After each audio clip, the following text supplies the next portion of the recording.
Bom, galera, questão número 20 da página 45 fala sobre um vagão gôndola mostrado na figura a seguir, transportando o minério de ferro, deve descer uma rampa inclinada para entrar em uma mina a certa profundidade do solo. Para controlar a velocidade de descida do vagão, um cabo de aço é amarrado a esse vagão e uma máquina que está na parte superior da rampa. Esse cabo aplica no vagão uma força paralela à rampa e orientada para a máquina. Essa situação pode ser descrita em um diagrama vetorial em que as forças aplicadas possuem as seguintes notações. T é a força feita pelo cabo de aço na gôndola.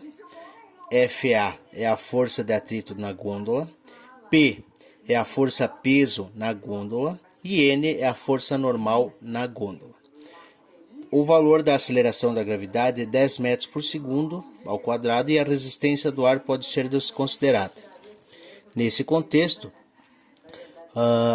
a situação descrita correta, que está corretamente produzida no diagrama vetorial é. Então, só para a gente analisar, como isso aqui acaba formando um plano inclinado, num plano inclinado a gente tem uma situação bem peculiar.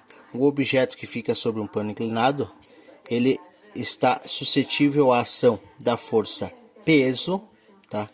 Nesse caso, essa força peso é sempre voltada para baixo. Como o objeto está num plano inclinado, a força normal é sempre perpendicular ao plano. Nesse caso, como a força que está fazendo ele descer seria a força peso tangencial, a força tensora seria oposta, e oposta também seria a força de atrito. Porém, o peso tangencial não é descrito aqui no sistema. Então, se a gente fosse analisar, inicialmente aqui a gente teria algumas questões que a gente já poderia desconsiderar, como por exemplo, a letra E, a alternativa E. Por que a alternativa E não pode ser? Porque a força normal não é perpendicular nessa situação ao plano. Então a gente já pode desconsiderar. Então a gente teria 4 opções aqui, onde teriam forças normais perpendiculares. Aí a gente pode analisar outra situação.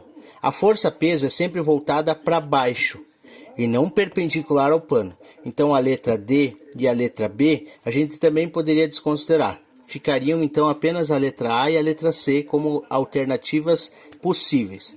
Lembrando, qual que é a definição de força de atrito? Força de atrito é uma força de oposição à força que gera o movimento. Como a força que gera o movimento nessa situação é uma força componente da força peso, que nesse caso ela é voltada para baixo, a força peso tangencial, no caso que não é descrita na situação, mas por conhecimento a gente conhece, essa força que faz um movimento de descida deste vagão. Consequentemente, a tensão e a força de atrito são de oposição a essa força peso tangencial. Então a melhor resposta que caracteriza essa situação é a resposta da letra A.